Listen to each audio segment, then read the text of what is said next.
अक्सर आपने देखा होगा यदि आपके साथ में कोई ऐसा मामला जुड़ जाता है जिसमें आपको ज़मानत लेनी होती है और अक्सर आप ये सोचते हैं कि कोर्ट से ज़मानत मिलेगी या नहीं मिलेगी, तो आइए इस बात पर चर्चा करते हैं।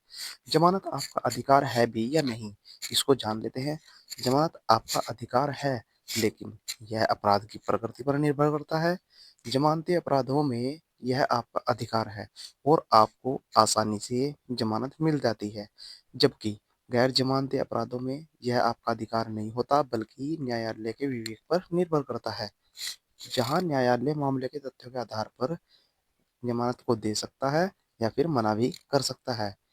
भारतीय कानून में जेल नहीं जमानत को मूल सिद्धांत माना गया है और अनुच्छेद 21 जो कि जीवन और व्यक्तिगत स्वतंत्रता का अधिकार के संबंध में प्रावधान करता है के तहत जमानत को एक मौलिक अधिकार का हिस्सा भी माना जाता है।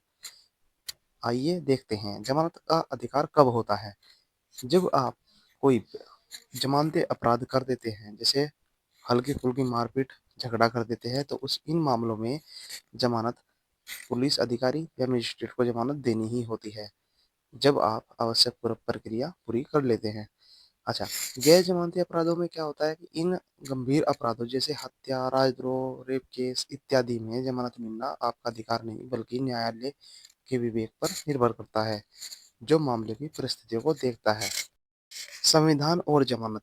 सर्वोच्च न्यायालय ने कहा कि जमानत से इनकार करना व्यक्तिगत स्वतंत्रता का हनन है और जमानत का अधिकार संविधान के अनुच्छेद 21 के तहत एक महत्वपूर्ण अधिकार है।